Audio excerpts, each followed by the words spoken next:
when it has to do with the architectural expression of how Akwa Ibom State look like. Sometimes you guys may be watching the master plan of Akwa Ibom State via the news media, but there are people who are working assiduously towards attend the true picture of architectural endowment of Akwa Ibom State. Well, widely believed that the master plan was put in place by the former governor of Akwa Ibom State, Victor Ota. But the truth is, Governor Udom Emmanuel has also sought out for a talent with the creative prowess that can as well interpret the master plan of Akwa Ibom State. This man is saddled with the responsibility of making sure that the land owned by government and citizens in the state are properly identified, such that he will not interfere with the master plan of the state. I'll be speaking with the great architect of our time, the person of architect Ime Ekpo, is speaking to us in a short while to us attend a true picture of Akwa Ibom State and her aesthetics in terms of design, planning, and lands. We'll be right back. Please don't go away. Oh yes, Governor Udom Emmanuel's administration that is people-oriented, vested in capacity, embodied with superior performance and rendered on integrity has attracted global commentaries and attention. The Americans said it, even the military confirms. We are here following the wonderful success story that are emanating from your... Our own Vice President relocates. So when I think of a second home, of course Akwa Ibom is a good place. China has joined. Are you an investor or entrepreneur? The 21-story intelligent building, good road network, well-equipped hospitals scattered all over the state with a world-class airline, 18 functional industries and still counting. These and many more are the reason we invite you. Come, live, work and invest in Akwa Ibom. Be part of the completion agenda. Only God. Powered by the Ministry of Information, Akwa Ibom State.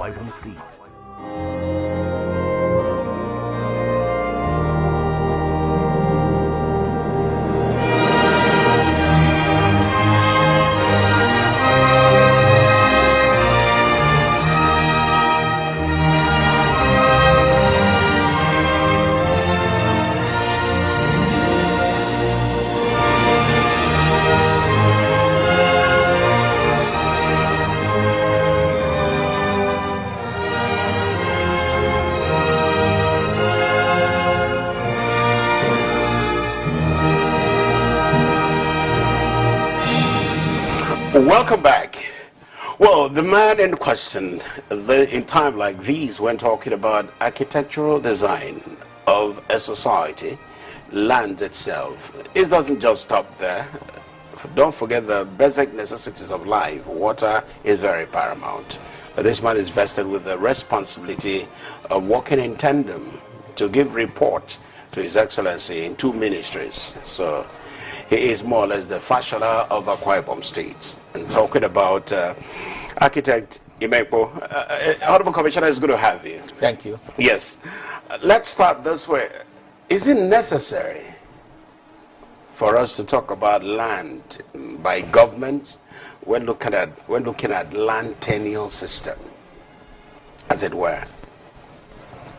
Yeah, land is a very important tool when it comes to development, and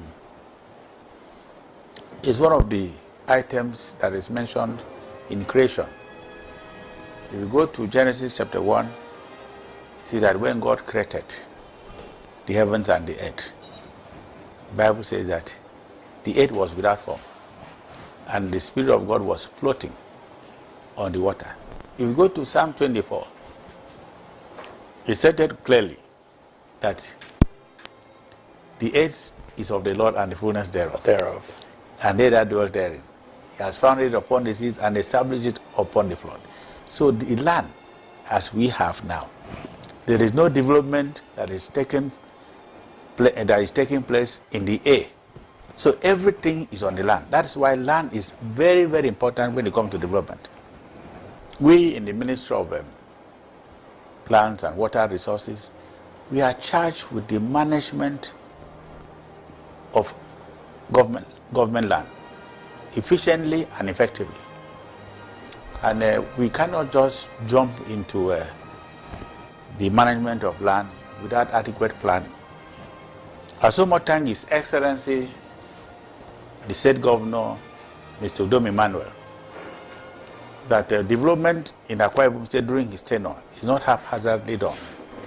He is implementing what we have in the master plan and the regional plan. The regional plan covers the entire state, while the master plan was for Uyo, capital city, which is about 10-kilometer radius from Biabong.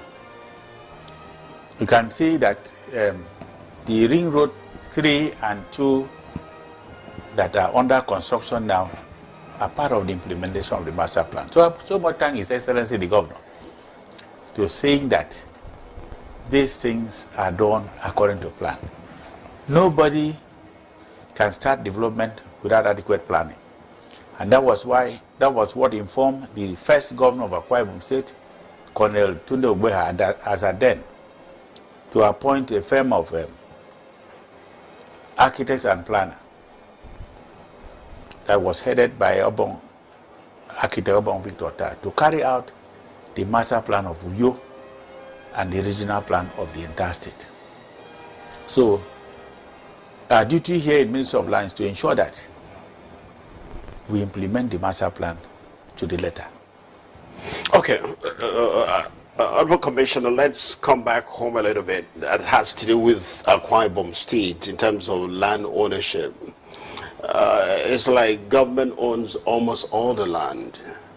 And sometimes we'll be hearing the word like right of way, you know, when there's going to be a road construction, there's going to be right of way. Tell me, who is really in charge of land when looking at regional and even the states, capital like Uyo? Who owns the land? The Land Use Act of 1978 is very, very specific. The control of the land in the urban areas of the state is vested on the governor, while that of the rural areas is vested on the local government chairman.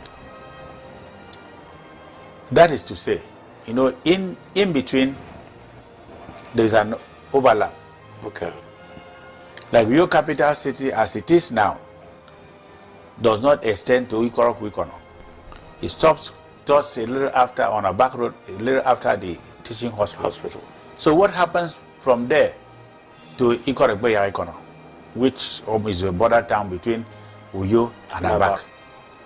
So that's why the regional planning comes in, to fill in the gap. The same thing happens in Abak. In Abak, because in the local government areas you have 5-kilometer radius. The 5-kilometer radius in Abak does not extend to Afarabong, but you have development there, so it has to be controlled. That's why the regional planning comes in. So when it comes to who owns the land, nobody owns any land. That's why when government places revocation notice, in case government want to acquire land for development purposes, it will be advertised. If you check out, the Pioneer of today, you see about 4 pages of Pioneer newspaper are occupied by notice of revocation of right of occupancy. Those are purely for development purposes. So once that notice is out, we'll give about 28 days for whoever has claim of unexhausted interest to come forward. That's what the land use decree says. The enumeration will be carried out on crops, structures, uncompleted buildings, and so on and so forth. Payments are made to them, and the government takes over the land. So we have records of all government land, whether people encourage them or not. We have records of all government land in the state, including those ones that are for farming. You know, there are times we acquired land and we assigned to Cross River Basin. We have records of all those. So the land is vested on His Excellency the Governor, who is the Chief Executive Officer of the state by the Land Use Act. of 1978. Okay, so with these, your explanation, land tenure, land ownership, what we used to hear in the village or even in urban area is not properly, is not the way forward. You know, before the Land Use Act, we used to have what we call leasehold agreement. Yes. You can take a piece of land for over a period of 50 years or 99 years. But now, those leasehold agreement do not hold again because of the Land Use Act. It has paved the way. Okay. So what people do now, if it is privately owned land, acquired land, you have to come register it with government. By bringing an agreement between who sells the land and who buys the land, it will be registered, and we know that that transaction is genuine. So government still controls the land, whether it's the government land or privately owned. The records are there. All the privately acquired land, we have the records in the land registry. Okay.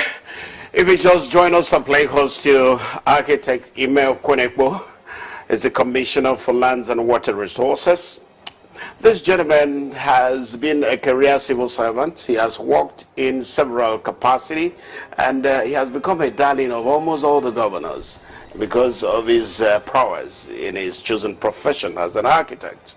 And so we want to leave him thinking, what happened to someone who acquired land for 99 years, then generation to come has exceeded the 99 years.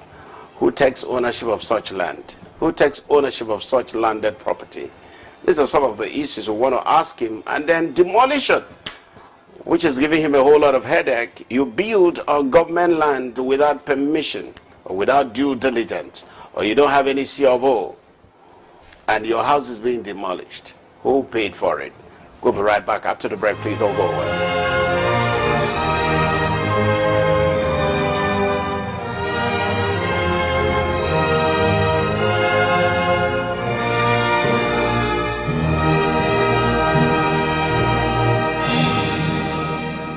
Welcome back. Yes, the vital aspect of it is this gentleman is vested in this area. That reminds me, Noble Commissioner, let's first of all look at demolition. Before, without saying, because I bought a land recently, and instead of saying I own the land for eternity, they said 99 years. Let's address that one. Why is it 99 years? Because my grandson or my granddaughter or my generation would want to inherit that land. Why is it 99?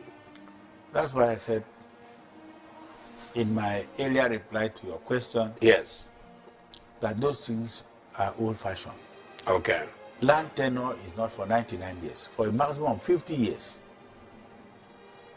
That is what the Land Use Act says. For the land tenure system? Yes, 50 years. So if you have acquired a privately owned land for 99 years, and you bring such an agreement to the ministry, you will not register it. That's number one. Number two, in terms of demolition, I would say, is an ongoing process. We'll continue to demolish until things are done rightly. If somebody buys a private plot, even its building is on government plot, you must go through the process of getting a building plan approval. It will be stated, approved for construction. Building plan approval from who? From your capital city or any area planning authority in the state. Okay. We have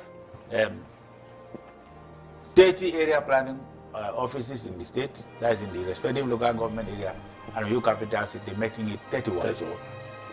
So, if you go and build, especially when it borders to building line, because they are what we call building line, there must be adequate setback, the front, sides, and the back. You must comply with them. If for any reason the setbacks are not correct, that building will be marked and will be it will mark for demolition. On the private land, the same thing. If you go and build without an approval, the private land, one, you must get a letter of consent from the Ministry of Lands and Water Resources that land is not encumbered. Then you can go ahead. For you to have a survey plan, some of them they go far to go as far as getting what they call certificate of deposit. Certificate of deposit. Certificate of deposit shows that your survey had been deposited in the Survey General's office. It doesn't mean that land is not encumbered. It is when you pass that process, if you come to the ministry and apply for letter of consent, the ministry will go inspect to ensure that it is not part of government land. Then you'll be given a letter of consent to go and build. But a lot of buildings that are in Akwa Ibom, some of them, they are illegal structures. They don't have such authorities. They don't have such approval. Then secondly, if a building is properly located with all the adequate setbacks, the staff of the planning authorities, when they go, they will inspect. They will only invite you to the office to follow up the approval process. And by so doing, you get your own approval to build. When it comes to demolition of properties on government land, a lot of people have encroached. Even at the Fai Korobot, recently, I'm sure you must have heard last year, when we went and demolished some structures, illegal structures on at Nongoku along the Jonathan Boulevard. Okay. Those structures never had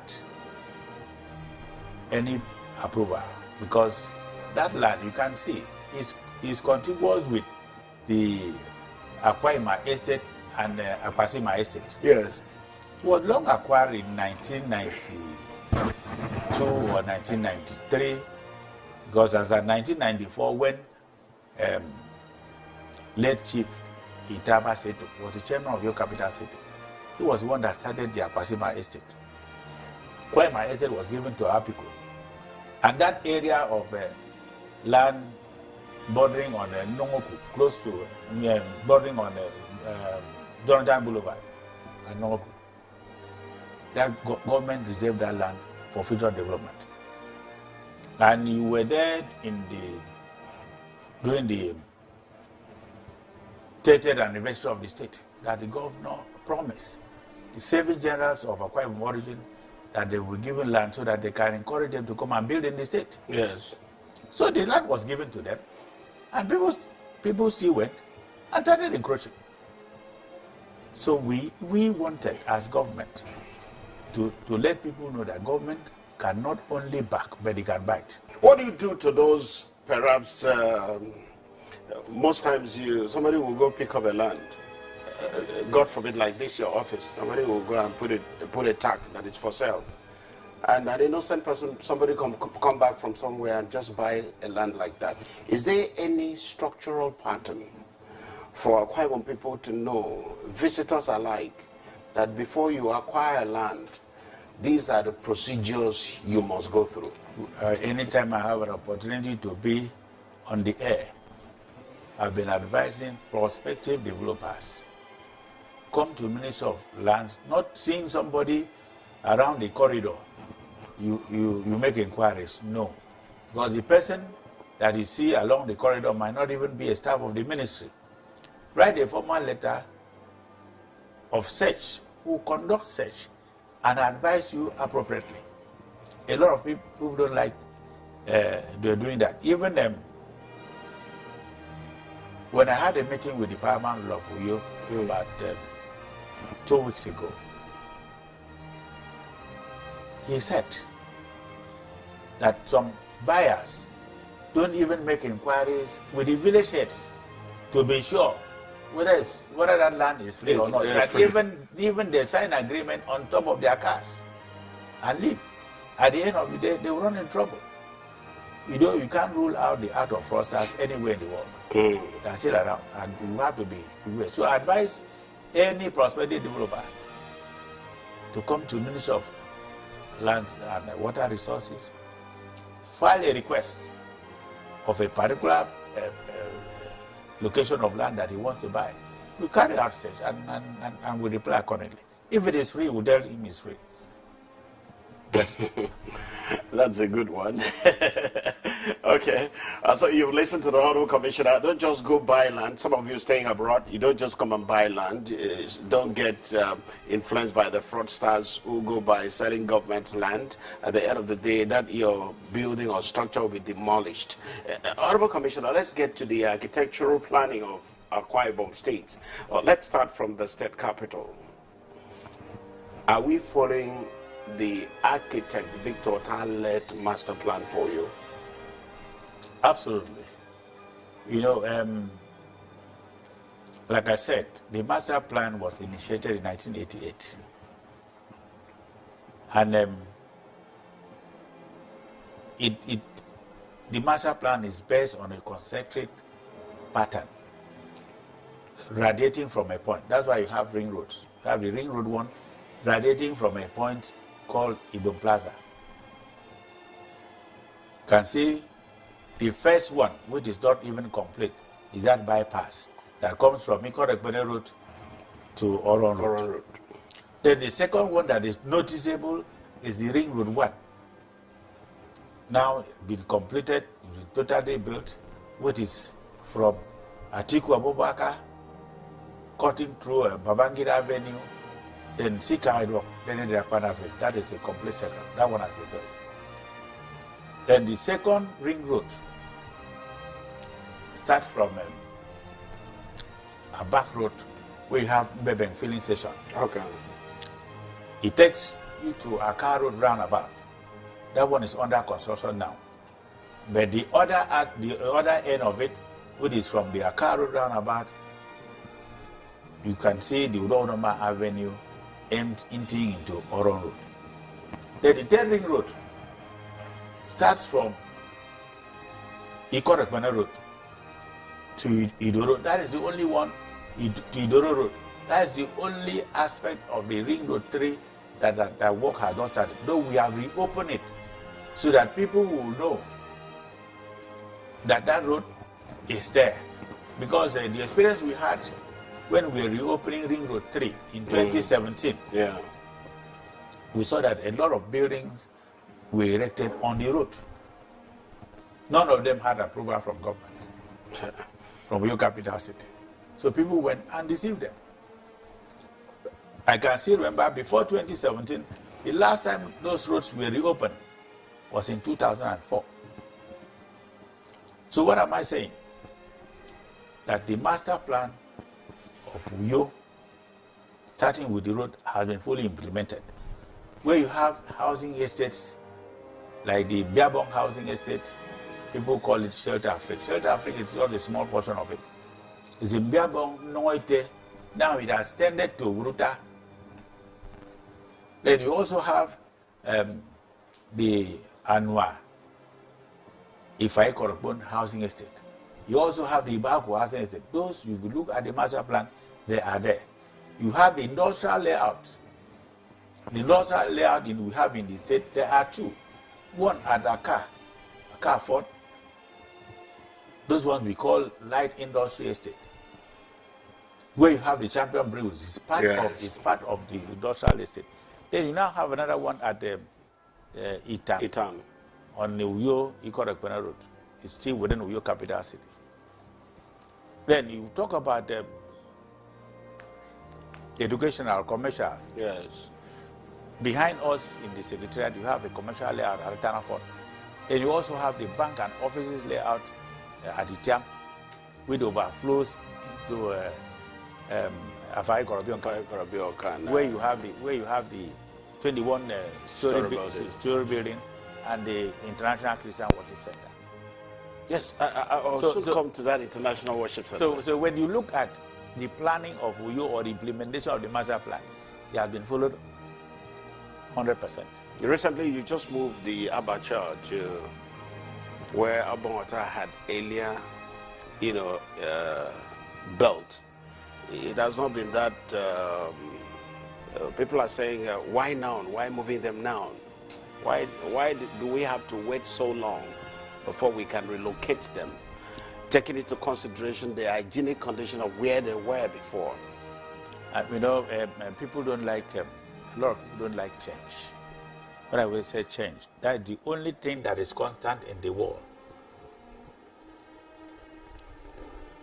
That is part of the implementation of the master plan. Where they were before at Ibaku, you can see that had been a map for Science Park. Even before Bongota left, that was Science Park. That's why we built not only the abattoir, the livestock market, adjoining the timber market at the time. We had been making plans. It's only when there was a policy that parks should not be located within a certain radius from the roundabout, from the Ibom Plaza. Yes. One of us, when I say one of us, an indigenous of Akwa Ibom State, who is #1 in transportation, insect motors, had to lease where we now have the livestock and abattoir to him for a period of time. That was what delayed the movement of the abattoir and the livestock market from Ibaku. Yes, from Ibaku to Itam, or Ntarinyang to Itam. Okay. So now that they have moved, that facility was completed as at 2007. It has a cooling facility for leftover meat. It has a meat market. It has a livestock market. It has a abattoir, and at the same time, it has a sewage treatment plant completely built. So if they are moving in there now, I think the movement should be encouraged. But you see, a lot of people, because it would be, people think that it's like robbing Peter to pay Paul. The people at Ntarinyang must have been making some gains while the market was there, especially where you talk about being the landlord to the abattoir. So they feel that now that they have been moved from a temporary site to a permanent site, which is where they are now, they feel they have lost out. But I will tell you that the Association of Butchers in Akwa Ibom State came to my office and I assured them that as soon as insect motors move from the livestock and abattoir, they will be asked to move in. And that was what happened. And the abattoir livestock market is directly the business of Ministry of Agric and Women Affairs. You mentioned some aspects of demolition, because there are certain demolition, if it has to do with construction, right of way, and so on and so forth. Compensation are paid to genuine owners of their land and property. But this kind of demolition you're talking about, people don't get compensated. But is there any genuine demolition? Yes. From a genuine owner of the land, and government wants to use that land, and they said, no, this is our land. How much did you acquire it? We pay you off. You know, when government is building a road or reconstructing a road, for example, the Ikoroku-Ikonetina road, it was a single carriageway before. Now that is a dualized carriageway. Yes.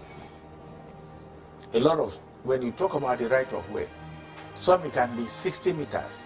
Like all the ring roads in the states, they are 60 meters in width. So in the course of acquisition, for example, the Uyo 18 and or 18 and Awa, 18 and Myoto Road Awa, any building that falls within the right of way definitely is a mark for demolition, and they will be adequately compensated. Beautiful. Because they didn't encroach. That were the location of those properties at the time government intended to build the road. So violation will be carried out to see what are affected, and are enumerated and paid. What happened to those who are not, perhaps, who come onto the social media? Sometimes they call on radio to complain. Architect Ime Ekpo has demolished my house, and he has not given me anything. Who are those ones? Those ones, I don't think they should be listened to. Because, one, those properties that I personally, when I say I, as a Minister of Land and Water Resources, You supervised it. we supervise to demolish. They are all illegal structures. No approval plan, either in on government land or government right of way. For example, at the Emmanuel Hospital, there are some people that went and padded, when I say padded, built on the fence of the hospital. They were all illegal structures. So when reports came to us that a lot of people that stayed on those structures, they were using that location as avenue to pilfer on the hospital equipment. We went on inspection and nobody gave them approval, and we demolished. That was last year in Eket. So the same thing happens to the one at Nomoku. Anybody that builds on government land is just postponing an evil day. Because one day, government will have need for that land. There is no acquisition that government has done that we have not paid compensation. Okay. Even if we've not fully paid, but at least we've shown commitment and government will fully pay. Okay. A retired director in the Ministry of Housing and Urban Renewal, and of course a master degree holder in architecture, University of Bafemi Awolowo University. University of Ife. Now Bafemi. But now Bafemi Awolowo University. This gentleman is vested with this creative thinking. I'm going to short break. When I come back, we'll be looking into the nitty-gritty of town planning and vis-a-vis telling the people this is where you need to build. Or there's a place, a time in this year they said this place is mainly for story building and this place is for bungalows. Do we still have that? When I come back from the break.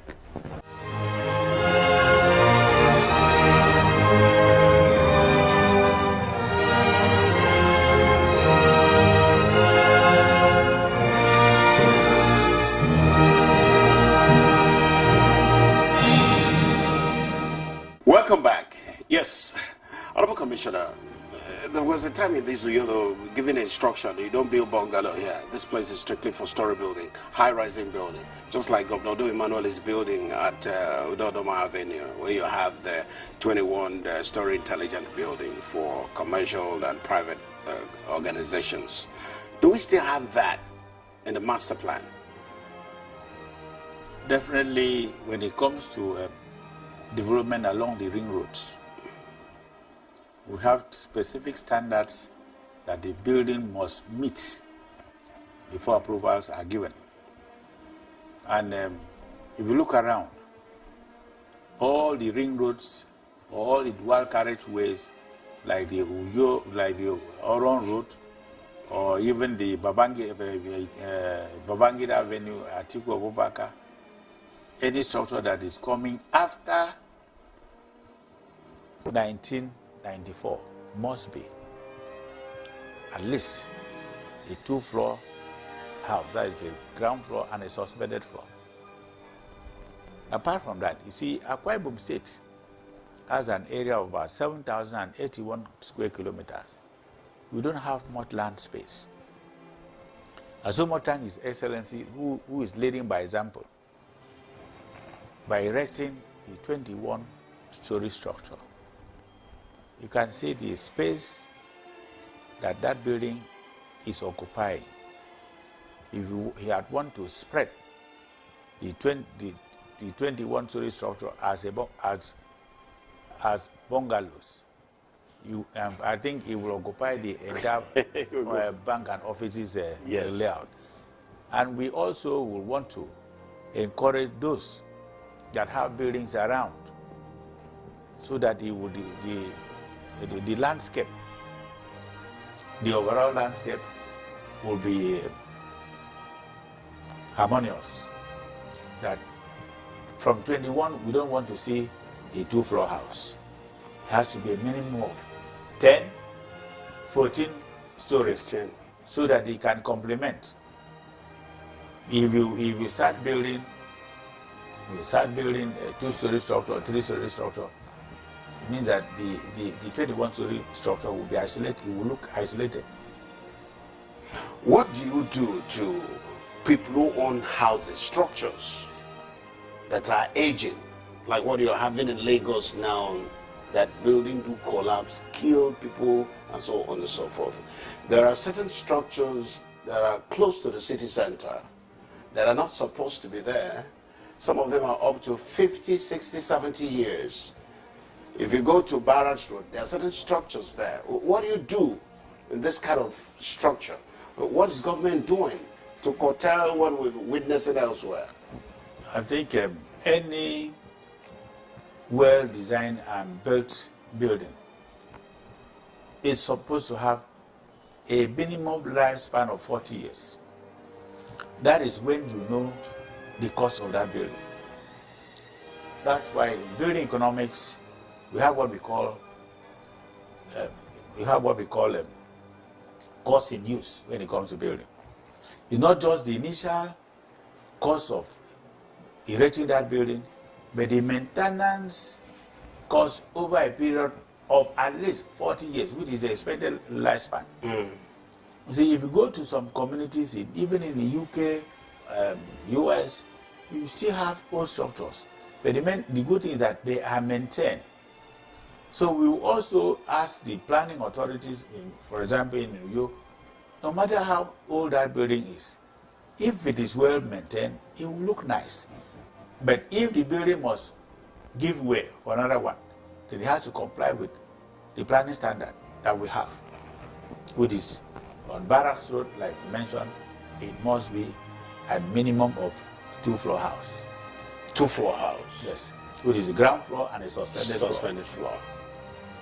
What do you call 2-story building? 2-story building, okay, so that the layman can really understand. When a town or a city center is on a planned arrangement, citizens who want to build need to submit their building plans to the appropriate authority. Exactly. Do you receive that? Like I said in the beginning, yes. We have 31 development control agencies in the state. Your capital city takes care of your capital city, which it has a radius of about 10 kilometers. And your capital city, you know, the limit of your capital city stretches to Ime Ekpo, stretches into Itu, stretches into Ibiono and Uran.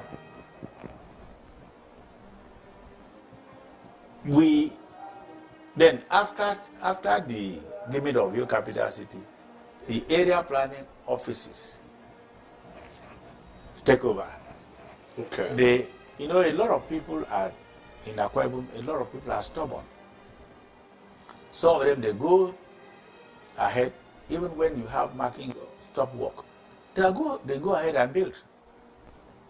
They don't even, in fact, I will tell you about 70% of the structures in your capital city are not approved structures. Not that they are bad in terms of the construction, but at least come and get an approval. Those structures that are collapsing in Lagos, if you go and find out, I don't think any of them got approval. Was designed by an architect.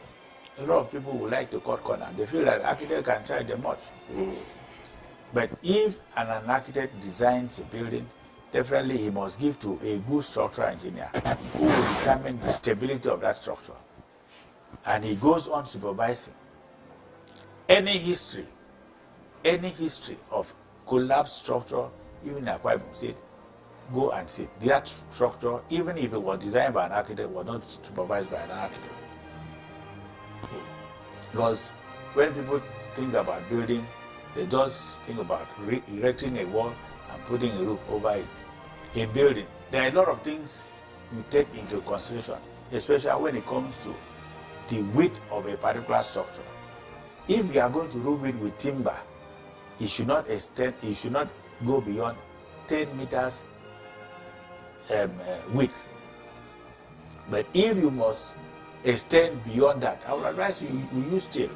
Would you share the sentiments of those who say building along with your village road, that by architectural instinct, that land is not supposed to be used for any structure? But we've seen event centers and churches springing up in that area. Is it that your ministry was not there to advise them? You see, in October 2000, I have a copy of the publication. A notice of revocation of right of occupancy was published, not only along Uyo Village Road, but right from Etumu Sanga, that is off Waiba Road, up to where you have the Eka Street.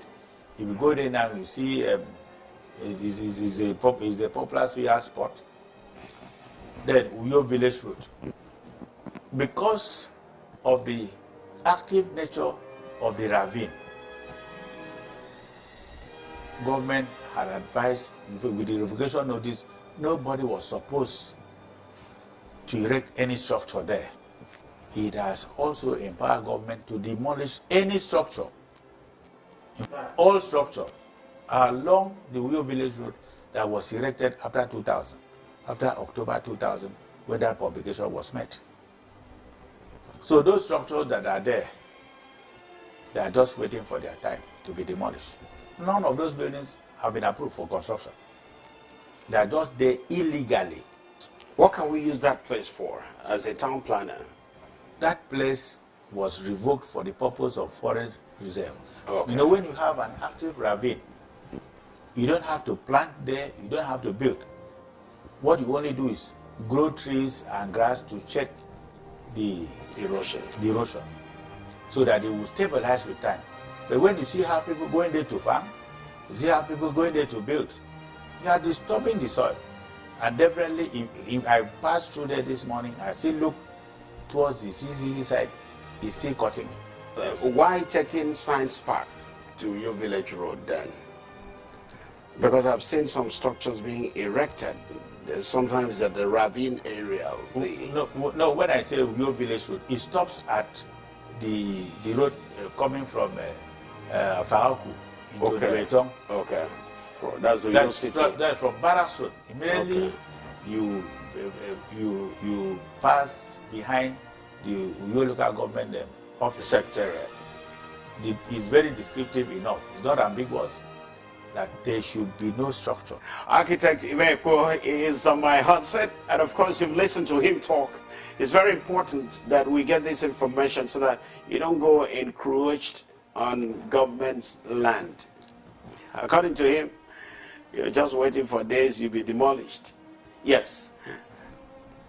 I visited your office last week.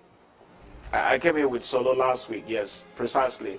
And I saw people at the office crying, saying, "Won't you give me my house," or this and that. How do you handle this kind of situation? Because it requires a whole lot of social reorientation. It requires a whole lot of education. In fact, I will say that those people that came around, I don't even know which of their buildings were demolished. Because if you, like I said, about 4 or 5 of them have gone to court. I will not want to comment on it. But those 2 ladies that came, maybe they were paid to come and create a scene. I'd advise them, if you had any property there, go and bring the document. Let us see. Who sold it to you? Is it government? Because it's government land. It has been acquired since 1991. Now let's get to Governor Domi Emmanuel. 1 year in the second term, and I believe this is the first time you're taking responsibility in this direction. And at the first term too, you were involved, but this is a time that water resources is added to your responsibility. People still dig boreholes. Building, when you build a house, you have to dig borehole. There's a time, when we come to Unioli, we used to have government tap running. We used to have a water corporation along Dominic Utuk. What is happening? Is it that the town planning, or do you is tired of pipe-borne water for the citizens? When we came, like you rightly said, the water used to run even in our homes. Yes. From the water company. I can still remember, even as at 2004, water was still coming into the overhead tank in my house from the public from the public water supply. But suddenly, when we started the construction of the Oron Road, Waimba Road, that was the beginning of the problem. A lot of pipes were destroyed. They were not relocated, because in any construction, the first thing you think of is relocation of utilities. They were not. The same thing is happening in Eket, the same thing is happening in Etina, the same thing is happening at Afansi. So, but for the time being, what we still do, I think making the best out of a bad situation, we are still appealing to relevant authorities. When I say relevant authorities, like Ministry of Works. Ministry of Works, at the time any road project is proposed, definitely they have an item for relocation of services. If that money is released to the water company, it should be able to install new pipes so that water can flow. That is number one. Number two, the AFB loan that the state secured in the past, we have the water headworks that we have across the state. It's enough for us to have in all the urban areas enough water to flow. But some of them are not functioning because of one thing or the other, especially power supply. So I've also liaised with the SA Power to ensure that at least those that are functioning, we should prioritize the supply of electricity to those headworks. As at now in Uyo, all the headworks are functioning. We have the one at Ekpeyon Street, we have the one at Ifatai, you have the one at the Duran, then you have the one at the Ekimita, then you have another one by the Secretariat just behind you here. The only one that is not functioning, which had been vandalized, is the one at Obiete, close to the Nest of Champions. So we are, and their main headache is electricity supply, because a lot of them cannot supply water with generators. It will be very expensive because diesel is very expensive. It's only when there are situations like what we have at the Secretariat now that the power supply has a problem. It is not what the water company will rectify, it's what the PHED will rectify. So we had to, as a ministry, supply them with diesel so that they can pump water not only for the Secretariat. The headworks that we have here can supply the entire Tiko Bubaka, the Abang Road Housing Estate, and Atanafort. Interesting. So we don't joke when it comes to water supply. Then, on assumption of office as the Commissioner for Lands and Water Resources, I carried out on the spot assessment of all water facilities in the urban areas. What did you see? Like I told you, a lot of them will have problems. Like comatose. But we are trying to solve them one after the other because of the limited funds that we have. I will tell you, when you talk about water, you have urban water, you have rural water. A.K. Rwansan is in charge of rural water. Let me also inform you that the state, in partnership with the European Union, we have been able to establish what we call small towns. When I say in partnership, people will think that it's EU project. No, the state has a counterpart funding in it. We've been able to establish 5 small towns in Nsiratai and 5 small towns in Oborokara. You go to Nsiratai, right from Ikorituro up to Road 2. You go there, you have what we call small towns with reticulation facilities to the neighborhood. And the federal government has even qualified Nsiratai as ODF, that is open defecation free, one of the local government in the entire country. This means that people do not defecate openly. They have way to do the business. That informs us that the state, at least we are moving from one step to the other. Because by WHO standard, the entire state is supposed to be open defecation free by the year 2025. And by the year 2030, the entire state, everybody, every person here in the state is supposed to have access to potable water. So government is working towards that. I'm sure you must have heard. 2020. 2025. Sorry, 2025. It's ODF. Yes. And 2030 is access to potable water. When it comes to borehole, there's an association, Borehole Drillers Association of Nigeria. It is in the entire country.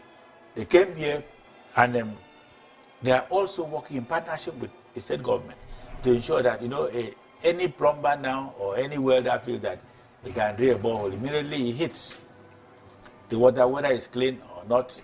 They said, I've drilled a borehole. In the state, we have water tables of the various locations in the state. So it's not every location that has the same depth before you can hit water. So we are regulating that too. Because you have money doesn't mean that you must drill borehole in your premises.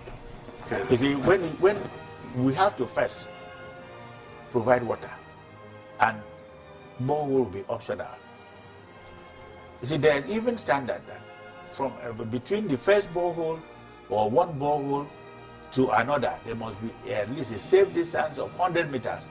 But you can see that people are not heading to such a standard.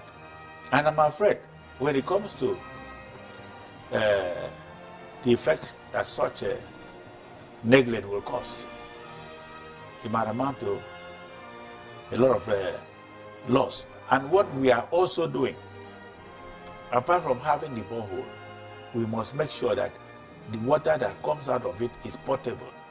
It is not, you say, I just want the borehole water for washing and so on. Your borehole should be able to produce water that any person can drink. And it has to be tested. The water company limited that we own, Akwa Ibom State Water Company, yes, has a testing lab that even a lot of people go there to test their water to be satisfied whether it is fit for human consumption or not. Okay, let's step down a little bit to water. From water, let's get back to land. There's something I did not ask you. If I, Samson Afran or Solomon Ayo, wants to get a land from government, how do we get it? How do we go about it? Because somebody watching you now could be stays abroad and will want to acquire land, perhaps to put up a structure. It depends on the type of structure you want to put up. If it's going to be commercial. Okay, right now, do we have any land for commercial activity? Yes, we have. You also have land for Industries, residential? You have land for residential, we have land for industries. Where is the residential? Where is the industries? So that people can just pick up that opportunity. Like I said, we have an industrial layout. Even outside of you, we have in Ikorobasi. We have in Ikorobasi. We have in Bainin. Remember, there is what we call this Liberty Free Trade Zone area, which covers about 6 local government areas. Cut across Orwanam, Ikorobasi, Bainin, Eastern Obolo, Ibno, Arona.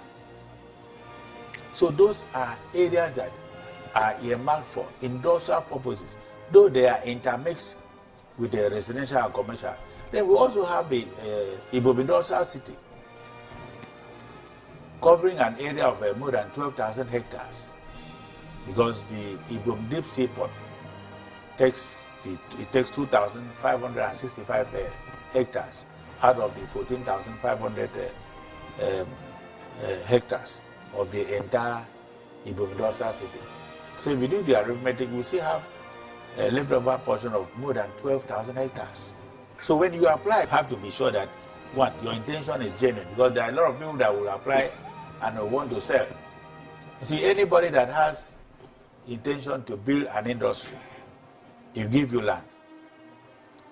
We don't allow that land to change hands, because you applied for it for a particular purpose. That is for industry. The same thing goes with commercial land. But if for residential, maybe you can change your mind. I don't want to live here again. You want to sell off that land. That was different. But for industrial purposes, we have, I'm sure you must have heard over the radio in the last few weeks, part of where we have the shipbuilding yard at Orwanam, or the shipbuilding yard is part of the Liberty Free Trade Zone. There's something I wanted to do for us. When we come to this period like this, there's something you normally do for us.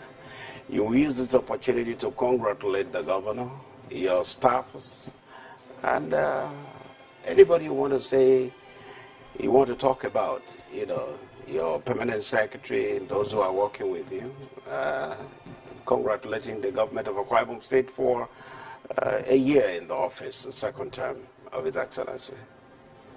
The last 1 year of the second term of His Excellency, the Governor, Dom Emmanuel, has been eventful. So I want to thank him for giving us opportunity as a ministry to contribute to the completion agenda. Any developer that comes here, any investor that comes here, everything is done on land. So we are part of the success story that, yes, this is what this administration has achieved in the last 1 year. We work as a team. We have the deputy governor there, we have the SSG, we have the head of service, and my colleagues in the ESCO. When I say my colleagues, the commissioners and the special advisors. We work as a team to ensure that the completion agenda of His Excellency is actualized. I cannot do that alone as a commissioner. We have the permanent secretary, the management staff, and the entire staff of the ministry. You can see that with the ease of the lockdown, we were given some guidelines to follow, that the ministry should operate at 30% capacity, which we have adhered to strictly. When we are on full gear, we see that the ministry is bubbling with activities, because when it comes to anything land transaction, consent to build, registration of power of attorney, preparation of C of O, we should tell His Excellency thank you, because he's somebody that goes for the best for the state. Okay. Honorable Commissioner, at this point, we stand up and demonstrate to your staff And especially those who are living, not even here, those who will be watching you elsewhere, that you are COVID-19 compliant. I have my face mask. Yeah. I wear it all the time. Yeah. It's because of this interview so that you can recognize who is speaking. Who I'm talking to. Yes. So you look into this camera and tell them the important thing they need to, why they need to wear the face mask. You see, there is no way we speak that you don't have saliva coming out of our mouth. No matter how you control it, you might not even say it. Just like what we call COVID-19, you can't see it with your naked eye. So if you wear it, at least it will prevent it from touching the next person. That's why we are saying that you should maintain social and physical distance of a minimum of 1.5, some people say 1.8, some people 2 meters. But I think it will be safer for us to comply with this guideline so that we can also live beyond COVID-19. COVID-19 is no respecter of any person. So if you must stay safe, you have to comply. I have this, and members of my staff, when you go through any of the offices, you see them wear. For our own safety, it's good that we wear face mask. Okay, thank you, architect. Let's do our greeting. That's it. That's how the show rolls. You got to be in tandem with the hygienic condition that health officials has given and government has directed. Be guided. It is important at this time to say thank you for watching. If you want to get a land in Akwa Ibom State, get in contact with this ministry, Ministry of Lands and Town Planning, or Ministry of Lands and Water Resources. They are in a good position to give you a land. Don't patronize 419. Otherwise, the government will come after you. My name is Sam Sniper, and on behalf of everybody who made this program a success, Solomon Ayo has been at the console, of course, the Sisong, the cameraman here, and of course, the information officer of this ministry, the permanent secretary of this ministry, and of course, Ekere Theodore and Sir Charles Odor. God bless Akwa Ibom. Bye-bye. I am an Akwa Ibomite, and I rise to the fight of greatness. Medakata. Akwa Ibom State, the pinnacle of peace, unity, and prosperity. Home of investors, piloted by His Excellency Governor Udom Emmanuel. Few years of fulfilled promises in the areas of industrialization, agriculture, and food security, free and compulsory education, free healthcare delivery to the young ones and the elderly, infrastructural transformation, and human capacity development, youth and sport, transport and tourism. Come and be part of the completion agenda. I like Governor Udom Emmanuel, and I love what he's doing in Akwa Ibom State. We've never had it so good. Only God.